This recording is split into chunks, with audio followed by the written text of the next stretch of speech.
Voilà, bonjour à toutes et à tous et bienvenue dans ce Digital Morning du 25 novembre. Je ne sais pas à la combienième édition on en est, on va faire le compte, mais on tourne depuis le mois d'avril, en fait, chaque mercredi matin de 8h à 9h. Donc je remercie tout le monde d'arriver. Je vois que nous avons des nouveaux participants avec Gérald et Eriazina. Bienvenue dans ce Digital Morning édition du 25. Donc, avant qu'on démarre, qu'on fasse l'introduction, donc petit rappel pour l'utilisation de Showtime. Vous avez quelques onglets à votre gauche qui vous permettent de poser des questions. Donc ici, posez vos questions dans l'onglet Poser les questions. Ne le faites pas dans le chat parce qu'après, on ne peut pas les afficher et y répondre. On a des petits sondages qu'on vous soumet durant dans toutes les sessions auxquelles vous pouvez bien entendu répondre et on affiche les résultats de ces sondages durant la session. Le chat, on en a parlé tout à l'heure. Et puis, un onglet documents. Donc, vous allez retrouver un lien sur le podcast, en fait, de Studio Z, podcast en direction des entrepreneurs. Et bien sûr, on va parler aujourd'hui de Zoho Books. Et là, vous retrouvez sur le lien la formation complète Zoho Books avec tous les modules qu'on va présenter ce matin, plus les modules de vente et de comptabilité qui étaient déjà insérés dans ce module qui évolue de semaine en semaine. Donc, sans plus attendre, on va passer à l'accueil. Donc, on a aujourd'hui le plaisir d'accueillir encore une fois Michel Alusiki, qui est notre expert comptable de la fiduciaire Gapex. Bonjour, comment vas-tu? Je sais pas si Pas si on entend Michel, je oui, n'entends pas. allô? Bonjour Michel. Voilà, ça y est. Bonjour Julien. Alors je vais bien, merci. J'espère que toi aussi. Bonjour à tous. Alors je me présente peut-être brièvement. Je suis donc responsable de la fiduciaire Gapex à Lausanne et puis on travaille beaucoup avec des outils cloud, notamment avec Zoho Books. Donc on a de nombreux clients qui sont sous Zoho Books et qui tiennent leur comptabilité dessus. Voilà. Donc, je suis à disposition pour répondre à vos questions, aux différentes questions que vous pourriez avoir sur l'outil. Merci Michel. Donc on va retrouver Michel en fin de session pour répondre aux questions-réponses. N'hésitez pas quand même à poser vos questions. On va quand même y répondre aussi via le chat durant les sessions et on reprendra les questions qui méritent un peu plus d'attention en fin de session, bien sûr. Donc aujourd'hui, on va parler de Zoho Books module achat. Donc on fait vraiment suite à la présentation de la semaine passée qui était orientée comptabilité. Donc, on revient beaucoup en référence aujourd'hui sur ce module. La raison est simple, c'est qu'on fait beaucoup de réconciliation bancaire et c'est très important de suivre les meilleures pratiques qui nous ont été recommandées par Michel la semaine dernière. On verra qu'on fait appel à cette réconciliation bancaire en permanence dans le module d'achat, plus que le module vente où on fait simplement la réconciliation des paiements, mais là, on y revient un peu plus en détail. Donc, on va passer quelques vidéos. Donc, de la numérisation des documents. Donc, on sait que Books a un super numérisateur de documents qui vous permet de reconnaître vos tickets, vos dépenses, vos factures. Ensuite, on passera à la gestion des fournisseurs. Donc, c'est le module fournisseur de Zoho Books pour finir ensuite sur les dépenses avec la réconciliation bancaire et au final, la saisie des factures fournisseurs et la réconciliation des paiements pour les factures fournisseurs.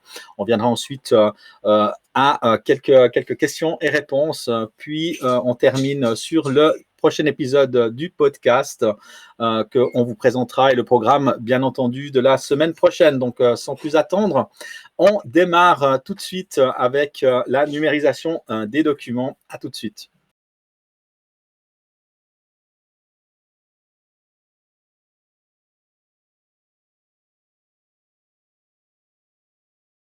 Bienvenue à tous dans ce module qui est réservé à la gestion des documents dans Zoho Books.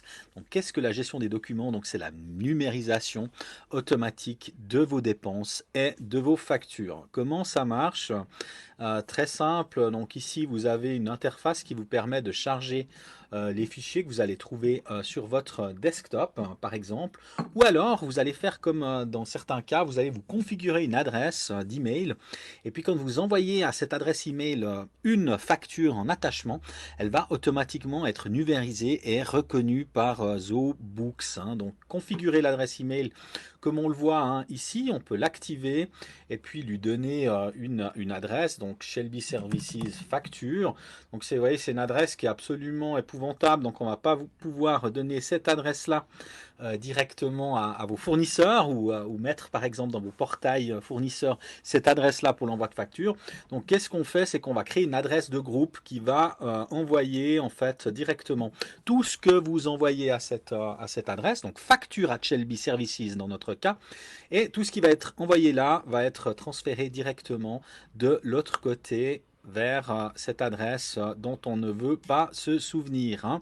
Donc la manipulation est simple, elle peut être faite dans n'importe quel outil de configuration, que ce soit Microsoft Office 365, Gmail ou dans notre cas directement depuis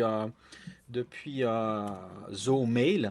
Donc là, je vais ajouter simplement mon adresse email à un groupe que j'ai appelé facture. Donc c'est ce qu'on appelle un groupe d'email. Et puis dès qu'on enverra une facture, ça sera transféré à ZooBooks. Donc je ne vais pas aller plus loin dans la configuration.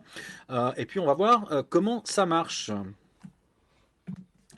J'ai maintenant une nouvelle adresse, facture at shelbyseas.services. Donc facture at shelbyseas.services.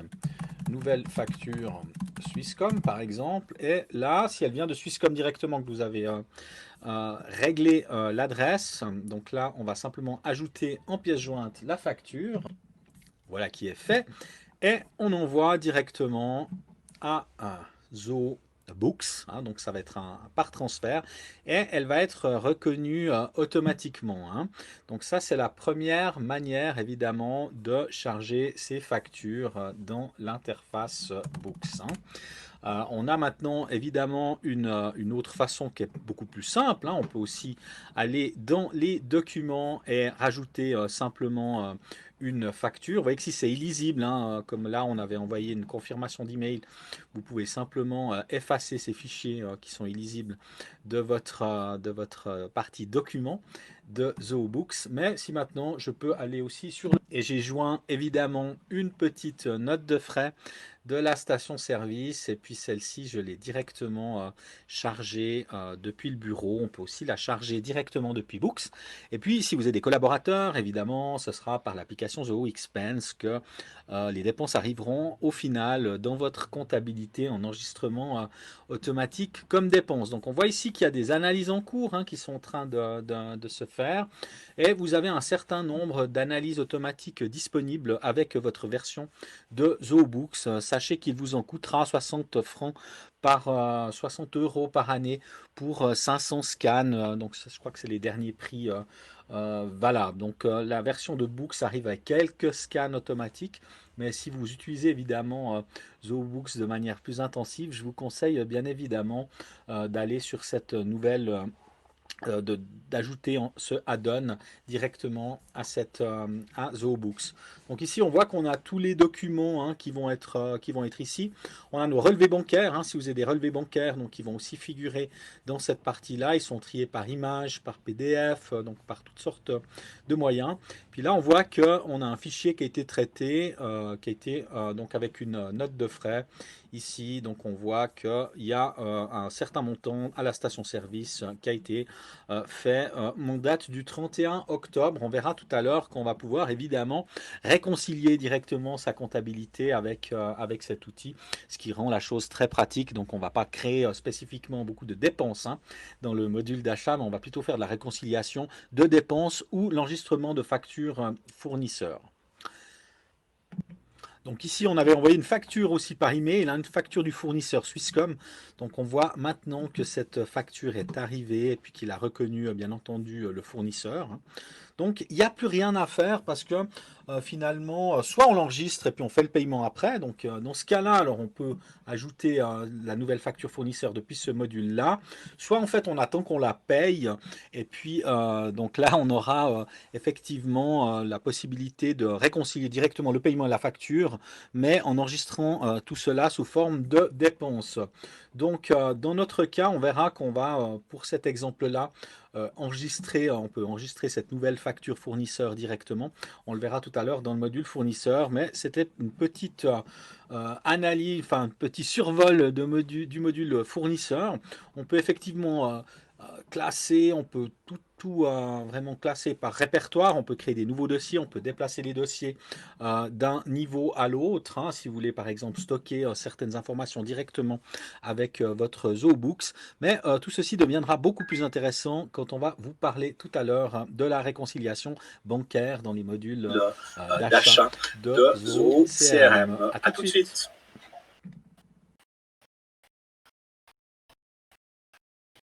Voilà, donc fin de ce premier module, je vous lance un petit sondage. Hein, si vous numérisez déjà vos dépenses et factures fournisseurs à l'heure actuelle, donc on a des résultats qui s'affichent. Donc une partie, la plupart d'entre vous ne numérisent pas encore les dépenses et factures. Donc c'est très bien, on pourrait utiliser peut-être Books pour le faire dans le futur. Hein. Sans plus attendre, on démarre cette deuxième présentation avec cette fois le module fournisseur.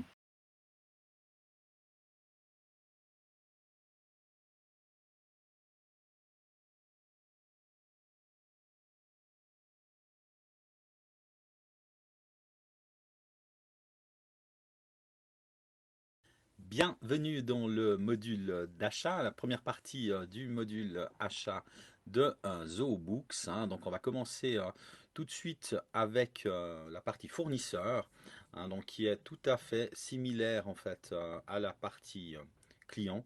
Hein. Donc ici on a toujours les clients et les fournisseurs, donc ils sont bien séparés.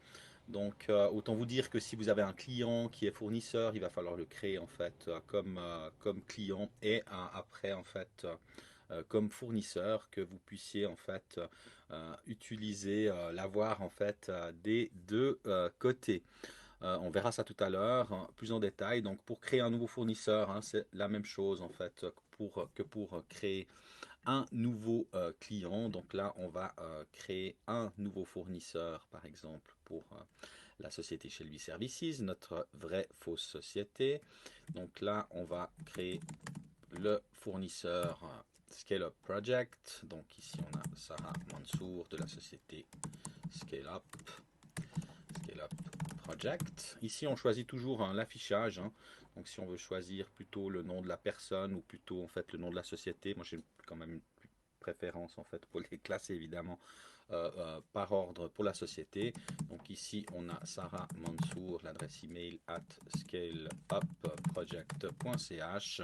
On peut indiquer en fait le numéro de téléphone, on peut ajouter ici, on voit plus de détails. Hein. Identification Skype, département, site internet, scaleupproject.ch. Et puis là, on va pouvoir choisir la devise. Donc encore une fois, hein, la devise est une fois que vous avez commencé à créer en fait des documents d'achat dans la devise franc suisse, hein, vous n'allez plus pouvoir changer en fait le fournisseur. Hein. Donc si vous devez encore aujourd'hui à l'heure actuelle avoir un fournisseur qui maintenant change et puis on va avoir des devises en euros, on va le créer plusieurs fois, on va créer un fournisseur en euros, un fournisseur en fait en francs suisses. Ça devrait être réglé en fait, j'imagine, on est en 2020, j'imagine qu'en d'ici 2021 ce problème devrait être solutionné avec du multidevise par client et par fournisseur, mais pour le moment parlons de ce que l'on a. Un solde d'ouverture, donc c'est si jamais vous devez déjà en fait une dette en fait hein, à ce fournisseur. Et puis on peut mettre des conditions de paiement par défaut, par exemple si votre fournisseur vous fait 60 jours net quand vous allez créer un document d'achat comme une facture fournisseur, pour comptabiliser une facture fournisseur, on va voir bien sûr que on aura ces conditions de paiement à 60 jours net qui vont s'appliquer. On a aussi les listes de prix, hein, donc si vous avez des listes de prix spéciales en fait pour acheter certaines fournitures chez les fournisseurs, vous pouvez créer ces listes de prix. On a parlé déjà des listes de prix en fait hein, dans les formations de vente, donc on va pas revenir là-dessus. Le portail, donc ça veut dire que vous pouvez aussi activer un portail d'achat, un portail pour les fournisseurs dans lequel un fournisseur va pouvoir voir en fait tous les documents qu'il vous a fournis.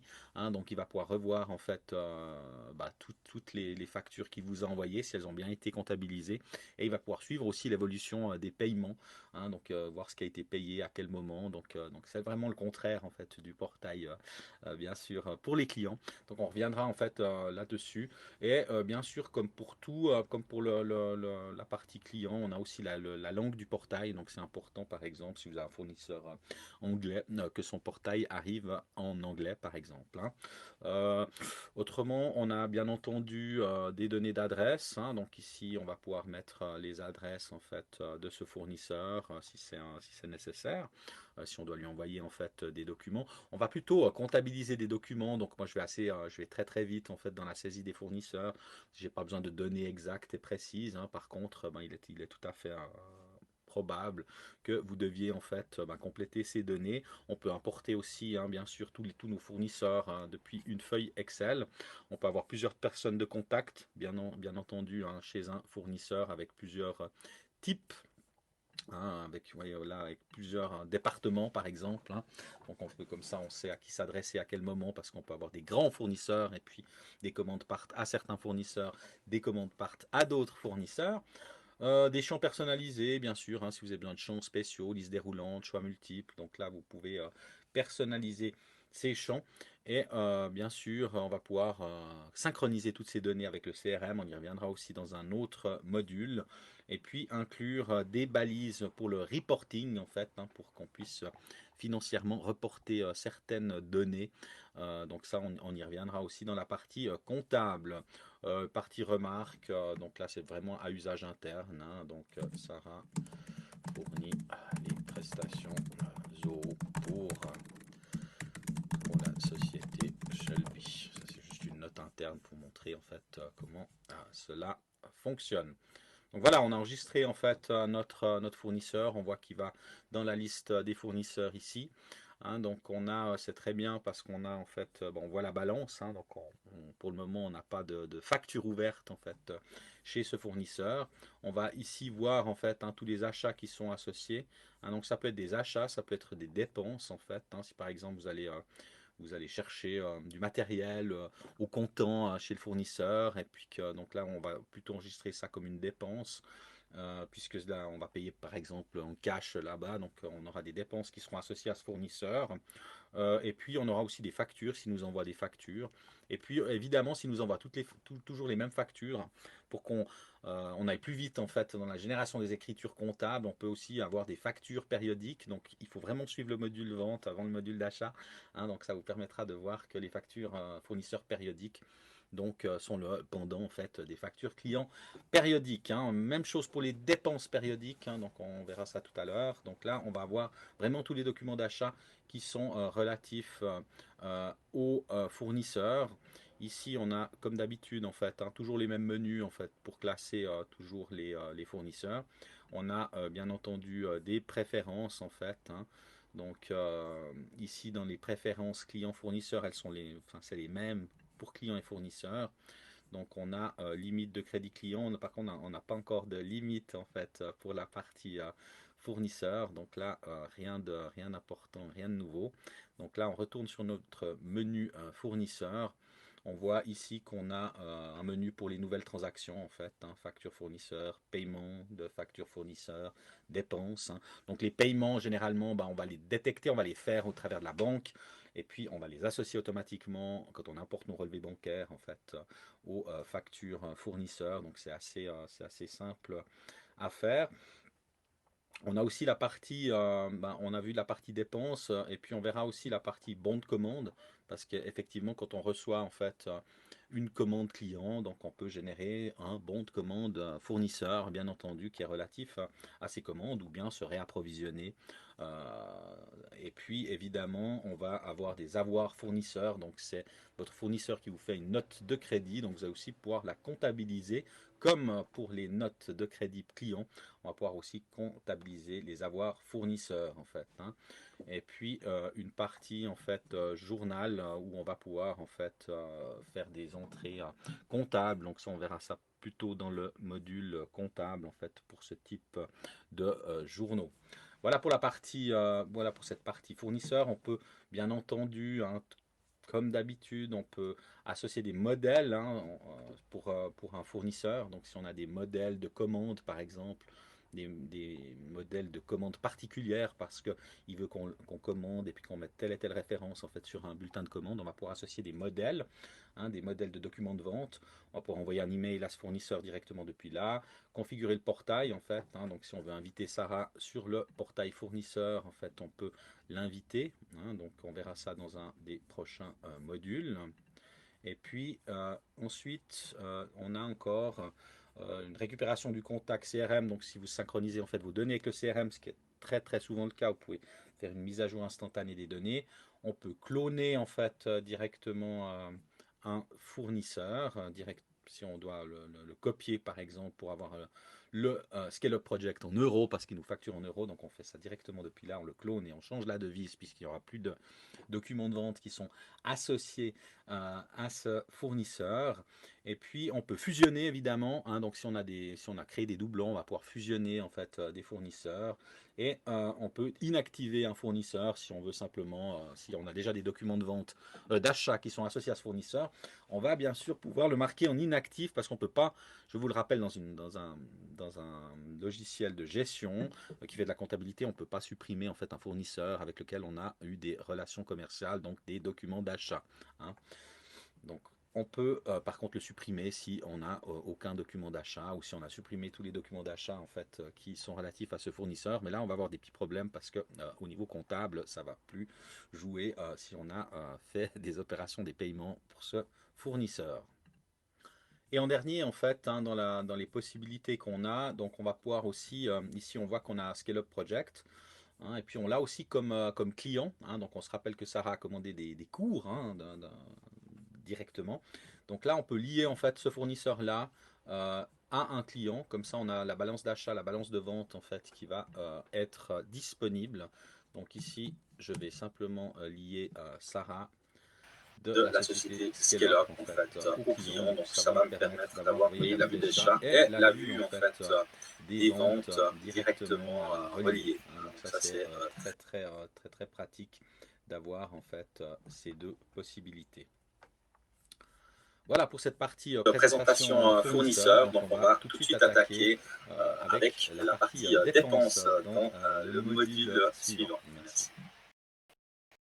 Voilà, donc on a une question là qui est arrivée pour ce module de fournisseur. Donc on va y répondre dans la vidéo suivante, hein, qui est réservée aux dépenses. Donc on enchaîne tout de suite avec cette partie.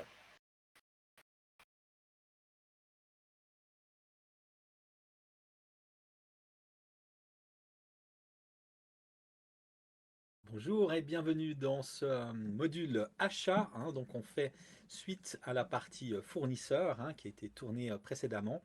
Et on attaque directement avec les dépenses, hein. Donc les dépenses, c'est vraiment comme ça qu'on comptabilise des frais de déplacement. On va comptabiliser ces factures de téléphone, la station-service. Donc les dépenses sont vraiment faites, généralement sont réconciliées avec le décompte bancaire, hein. Donc c'est vraiment des dépenses qui sont faites sur le compte courant, par exemple, de l'entreprise avec une carte bancaire. On peut créer des dépenses manuellement, comme on va le voir tout à l'heure, mais la plupart des dépenses s'enregistrent au fur et à mesure qu'on comptabilise toutes les dépenses bancaires. Par contre, on peut avoir aussi des dépenses de caisse, donc on va le voir, qu'on peut créer ici des dépenses. Donc on a un menu dépenses qui nous permet directement d'enregistrer une dépense, donc la date à laquelle on a fait une dépense. On va pouvoir sélectionner bien évidemment un compte de dépenses, hein, donc ça peut être, ici on voit qu'on a quelques comptes qui ont été faits, donc dépenses informatiques, on peut sélectionner le montant, hein, par exemple on a dépensé 12 francs avec la taxe si vous récupérez la TVA, voire le module comptable, sinon vous n'êtes pas obligé de rentrer la taxe si vous ne faites pas de récupération et que vous êtes au forfait. On peut entrer un fournisseur pour qu'on ait toujours le même fournisseur, qu'on puisse faire des statistiques sur combien vous dépensez avec quel fournisseur. Une remarque, et on peut aussi attribuer des dépenses à un client pour les refacturer plus tard. C'est pas le propos aujourd'hui, mais disons que c'est possible.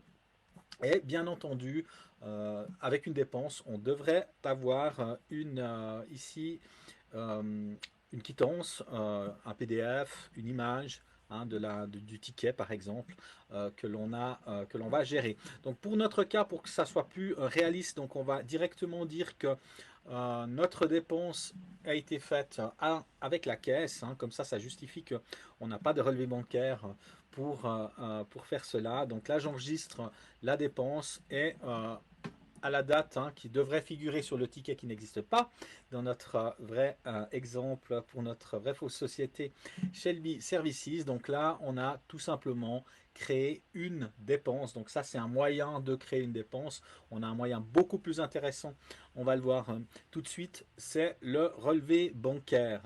Donc souvenez-vous, pour ceux qui ont suivi le module de gestion des documents, donc là, on a ajouté des quittances, donc une quittance du 31 octobre, qui est une quittance, une facture d'essence qu'on peut voir très rapidement ici.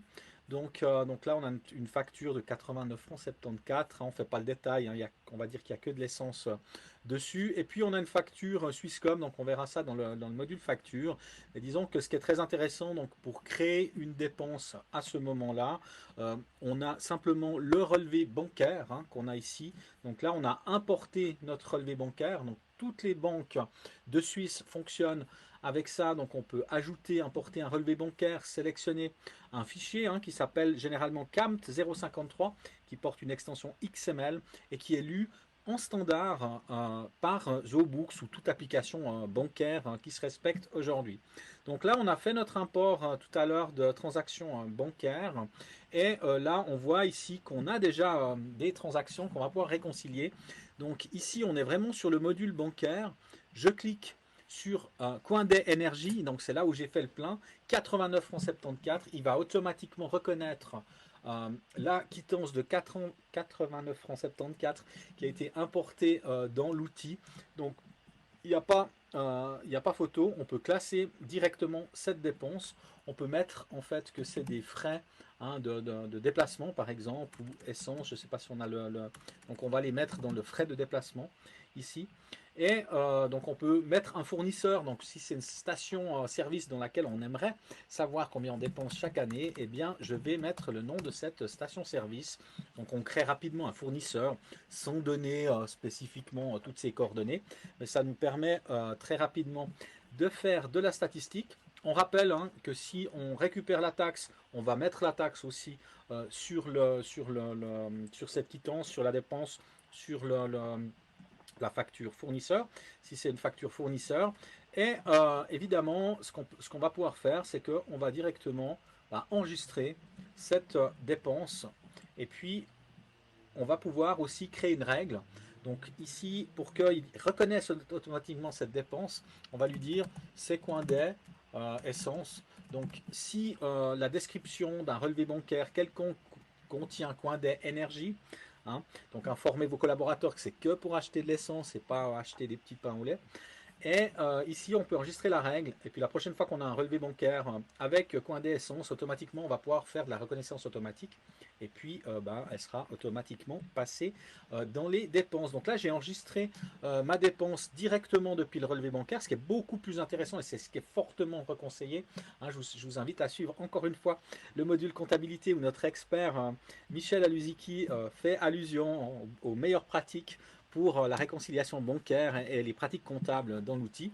Mais disons que maintenant, on va voir qu'il a créé automatiquement sur notre compte bancaire cette fameuse dépense de 89 francs 74 au 31 octobre. Donc rien de plus facile que de créer des dépenses, mais vous voyez qu'on peut généralement les faire simplement avec avec l'importation des transactions bancaires. Voilà pour cette dépense. On va enchaîner sur les dépenses périodiques. Donc là, ben, vous avez aussi la possibilité de créer des dépenses périodiques pour certaines charges. Donc peut-être que si vous payez cash quelqu'un sur votre caisse tous les mois, hein, vous pourriez faire une dépense périodique, mais faudrait que ce soit le bon jour, qu'il y ait une bonne quittance. Donc là, c'est la possibilité de faire des dépenses périodiques. Encore une fois, nous sommes fans de la réconciliation bancaire, donc on n'est pas très fan de créer des dépenses, surtout sur des comptes bancaires qui doivent être réconciliés après. Si c'est pas le même jour, si c'est pas la même date, ça va poser problème. Donc on ne s'étendra pas trop aujourd'hui sur les dépenses périodiques. On va tout de suite enchaîner avec d'autres modules qui font partie du domaine des achats de Shelby Services. Voilà, donc on enchaîne tout de suite sur le module de facture fournisseur et on passera tout après aux questions-réponses. On n'a pas beaucoup de questions encore en banque, mais on demandera aussi l'avis de Michel sur les différentes pratiques qui ont été présentées aujourd'hui. À tout de suite.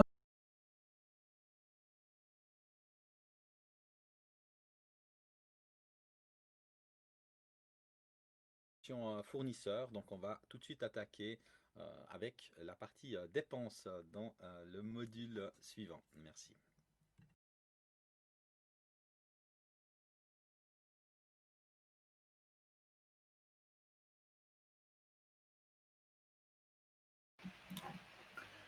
Voilà, alors on a un petit souci technique en fait avec une des présentations aujourd'hui des dépenses. Alors on va essayer on va vous laisser quelques minutes, donc une petite pause imprévue pour vous mettre à disposition ce contenu. Sinon, je ferai la présentation en direct sur le module de formation. Un petit instant, hein, merci.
Voilà, donc une petite improvisation hein, à cause d'un petit problème technique hein, sur une des vidéos, ça arrive. Donc on va vous faire cette présentation en live. Il fallait simplement que je remette à jour mon environnement.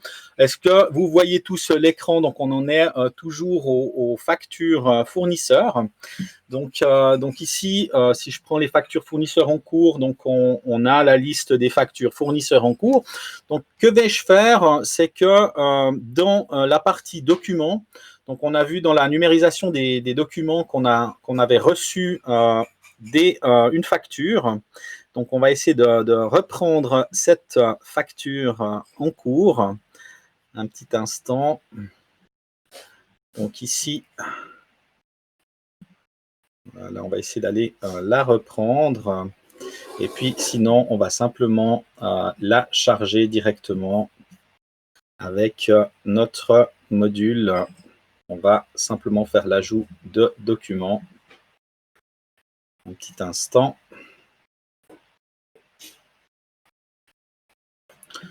Et on va charger directement le document de facture que j'avais hier.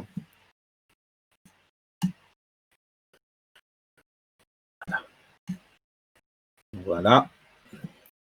Donc là, on recharge la facture Swisscom. Donc, il y a une petite analyse qui va se faire. Donc, on a une question qu'on va pouvoir... on a quelques questions là qui sont arrivées en attendant que la facture soit analysée. Ça devrait aller assez vite parce qu'elle a déjà été reconnue. Donc, il faut savoir que le moteur de reconnaissance de facturation est assez intelligent. Je vais juste regarder que tout le monde ait bien mon écran en vue dans le chat. Voilà, donc on a des questions aussi de Gérald Claude. Donc, simplement, si vous pouvez les poser par l'interface question, ça sera plus simple après pour y répondre et pour avoir l'historique. Mais je pense qu'on pourra déjà peut-être y répondre tout à l'heure ou sinon, voilà, on va le faire dans la partie questions-réponses. Encore, excusez-moi, vous avez des agréments. Donc là, on a reçu cette fameuse facture Swisscom, hein, donc d'un montant de 42 francs 40 du 27 payable au 27/11/2020. Hein. Donc ici, on a cette facture du mois d'octobre qui date du 4/11/2020. Donc là, on va directement pouvoir l'ajouter en tant que facture fournisseur. Donc, mettons qu'on l'a reçu en facture fournisseur. On voit que la date est du 4/11/2020. On peut mettre la date d'échéance qui est à 30 jours parce qu'elle n'apparaît pas forcément sur la facture. Et on voit qu'on peut mettre directement dépenses téléphoniques hein, donc dans l'intitulé de ma facture fournisseur. Et on voit que ce qui est très intéressant dans une facture fournisseur, c'est qu'on peut l'imputer directement au compte dépenses téléphoniques, évidemment, de mon entreprise. Hein. Donc, comme ça, elle va être directement comptabilisée dans ce centre de frais qui est réservé aux dépenses téléphoniques. Donc là, j'ai enregistré ma facture. Donc, comme ça, je n'ai pas besoin de ressaisir toute l'information. Et si je retourne maintenant sur ma facture, hein, donc on voit que la facture du fournisseur Swisscom est actuellement ouverte, hein, donc c'est très bien. Et elle est de 42 francs 40. On voit que c'est des dépenses téléphoniques. Donc, on a fait simplement un commentaire. Hein. Donc, on pourrait prendre chaque ligne d'une facture, l'imputer à des comptes différents, hein, s'il y a plusieurs lignes de la facture. Là, on traite vraiment ça de manière simple, dépenses téléphoniques pour Swisscom directement. Passons ensuite à la réconciliation. Donc on a maintenant la possibilité toujours de visualiser nos transactions bancaires. Et puis, on voit ici qu'on a une transaction pour cette facture de 42 francs 40. Donc, il nous propose automatiquement la facture fournisseur pour 42 francs 40 du 4 novembre 2020 de Swisscom. Donc, il n'y a plus qu'à faire correspondre la facture et le tour est joué. La facture est ainsi directement payée. Hein, donc, on voit ici que la facture a été payée directement et on fait encore une fois de la réconciliation bancaire et on voit que le paiement a été effectué. On retrouve bien entendu hein, tous les paiements effectués dans le module de paiement du module achat de Books. Hein, et puis, on va voir ici que cette facture a été payée et cette transaction est mise en correspondance dans la banque. Donc, il est donc impossible de modifier certains champs parce que simplement, on l'a fait correspondre au relevé bancaire, encore une fois, hein. Donc, les factures, généralement, on ne va pas les saisir, on ne va jamais saisir les factures, on va les mettre dans le module de reconnaissance automatique et puis après, on va simplement les charger. Donc, on a aussi la possibilité de le faire directement depuis facture fournisseur. On peut cliquer ici et puis sélectionner la facture de votre choix, hein. Donc, ça, c'est très important aussi de pouvoir le faire à ce niveau-là. Autre fonctionnalité qu'on trouve intéressante encore dans la partie facture, c'est que vous pouvez afficher un échéancier sur votre calendrier dans lequel vous allez voir apparaître toutes les factures et les échéances que vous avez saisies. Donc, c'est une fonctionnalité assez pratique de ce module fournisseur. Donc, encore une fois, voilà ce qu'on voulait vous montrer. Donc, la facture fournisseur, le module vidéo sera bien entendu dans le module complet de ZooBooks que vous retrouvez dans vos liens documents. Donc, voilà pour ce partage d'écran. On va essayer de reprendre maintenant avec Michel pour la partie questions-réponses. Voilà,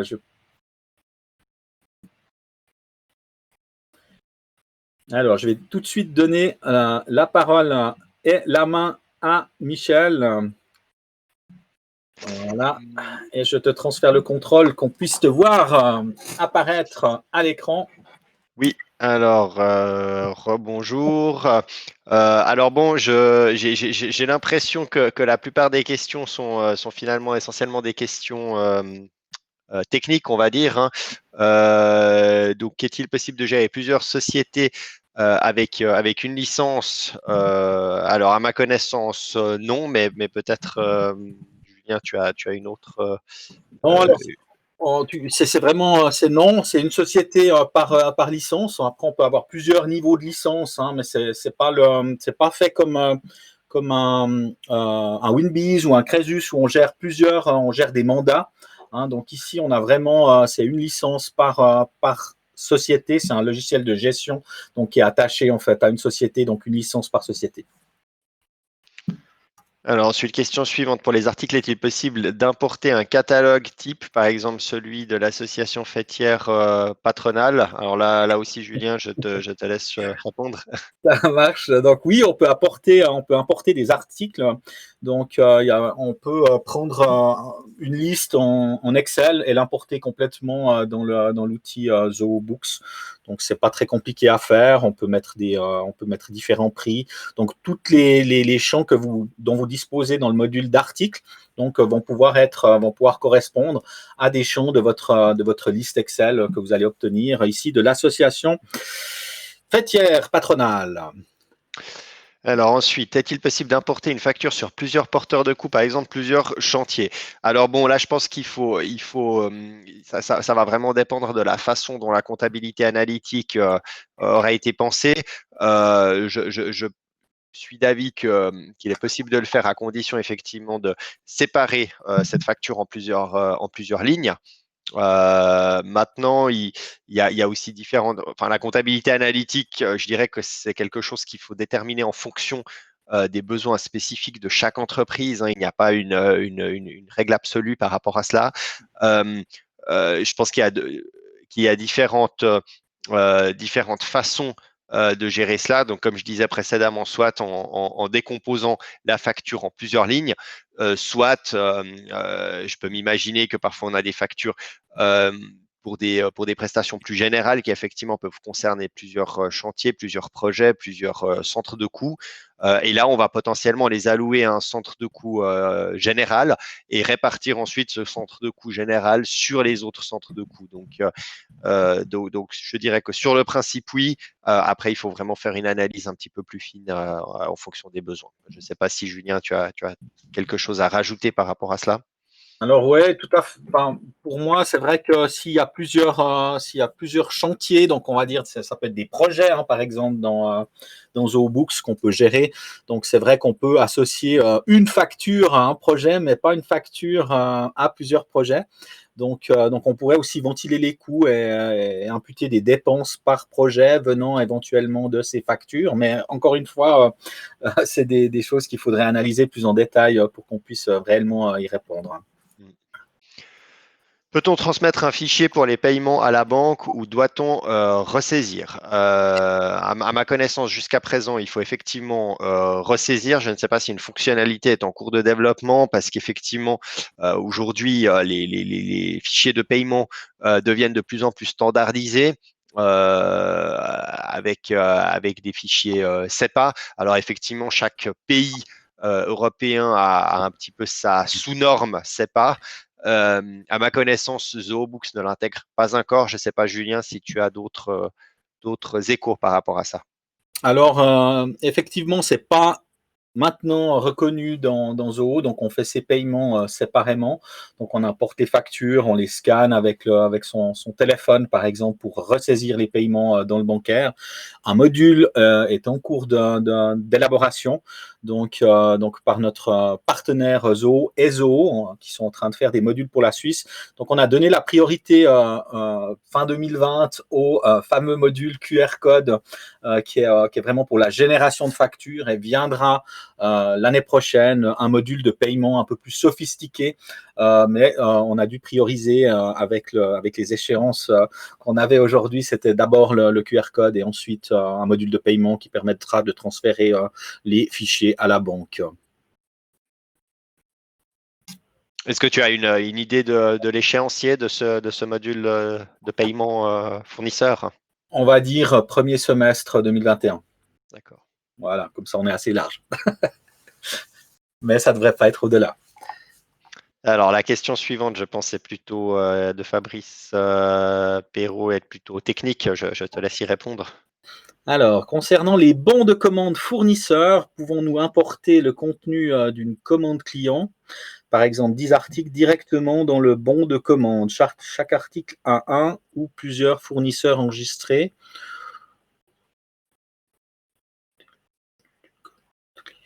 Ouais, alors ça, c'est possible de le faire dans des bons de commande. Après, il faudrait vraiment regarder au cas par cas. Donc là, on est plutôt dans le module Inventory, hein, qui va permettre de générer des bons de commande avec une commande client globale. Donc, ça devrait être possible. Il faut voir les cas de figure, mais là, on est vraiment dans Zoho Inventory plus que dans Zoho Books. Donc, Zoho Inventory, je vous le rappelle, c'est vraiment la gestion des inventaires, gestion des stocks, gestion des expéditions, qui est gérée vraiment de manière, qui est complètement intégrée à Zoho Books, mais c'est un module indépendant. Donc, pour moi, la possibilité est là, en fait, de générer ce type de bons de commande multiples aux fournisseurs en fonction d'une commande client.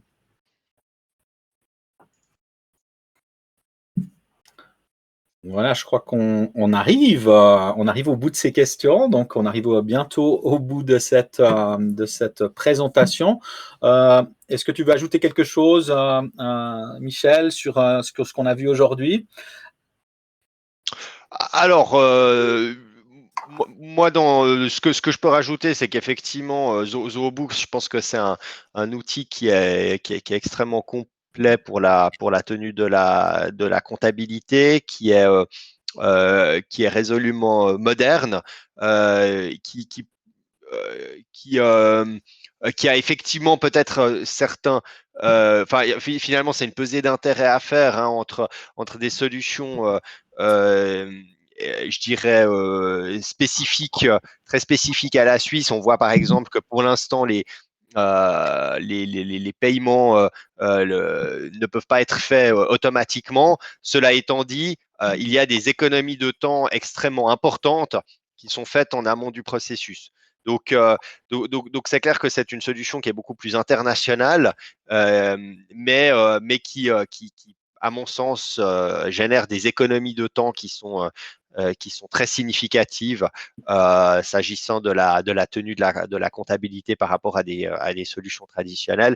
Et ce d'autant plus qu'on voit que c'est un outil qui évolue et puis qui a pour vocation de s'adapter effectivement à l'avenir. Et déjà aujourd'hui, je pense qu'il est très bien intégré avec les banques suisses, notamment grâce aux fichiers, grâce aux importations des fichiers CAMT 053. Donc ça, c'est pour tout ce qui est transactions, je dirais, ou plutôt récupération des données bancaires. Et maintenant, effectivement, l'avenir, je pense, nous nous amènera de nouvelles évolutions, notamment effectivement l'importation, l'exportation de fichiers bancaires. Donc c'est clairement un outil qui déjà aujourd'hui est très intéressant et je pense dont l'intérêt ne va qu'augmenter dans les prochains mois et années. Merci Michel, j'aime bien le terme de peser d'intérêt, quoi. C'est vrai que très souvent on se focalise sur quelque chose qui n'est pas là, comme les paiements fournisseurs, mais il y a tellement d'autres avantages à côté, comme tu l'as souligné, que vraiment il faut mesurer tout ça pleinement pour faire le bon choix. Donc, je te remercie, Michel, encore pour ta présence aujourd'hui. Et puis, j'espère qu'on va se retrouver certainement sur les routes de Zoho Finance avec d'autres modules. Et puis, peut-être une fois un module sur le reporting et sur les analytiques qui pourrait être intéressant à l'avenir. Avec plaisir. Ça marche. Donc, j'enchaîne encore sur les quelques slides qui nous restent. Donc, les questions-réponses, on les a passées. Donc, on a un épisode, n'oubliez pas le podcast, le podcast de Studio Z, donc qui est à destination plutôt des entrepreneurs. Donc, on avait l'épisode 5 qui est paru il y a 2 semaines sur la relation client, donc avec Zoho CRM. Et on enchaîne aujourd'hui avec un épisode 6, donc qui va arriver d'ici un petit moment. Je vous encourage évidemment je reprends le contrôle. Voilà, je vous encourage évidemment à suivre en fait ce podcast. Donc le lien est encore directement sur la partie documents. Vous avez aussi sur le site maintenant de Studio Z un blog et puis qui vous explique les différents liens pour accéder au podcast, que ce soit sur Apple, que ce soit sur Spotify ou Android. Et la semaine prochaine, on va enchaîner avec Zoho Flow. Donc là, ça c'est une session un peu d'automatisation. Donc c'est les bases pour automatiser des fonctionnalités entre des applications Zoho et non Zoho. Donc, on va voir quelques exemples où en remplissant une feuille Excel, on peut carrément créer une facture, par exemple, directement. Et le 9 décembre, on enchaînera avec une nouvelle session de Marketing Hub, donc l'outil de marketing automation, où on verra des signatures email dynamiques avec mon ami et membre de l'association Studio Z, Thierry Weber. Je vous remercie encore pour votre présence aujourd'hui. C'est très cool. On espère vous voir toutes les semaines. Et n'oubliez pas d'aller directement sur la plateforme Studio Z pour suivre toutes les formations qu'on a mises en place. Donc, on a environ 25 formations, une centaine de vidéos. Donc, on vous remercie et on vous dit à la semaine prochaine. Bye bye.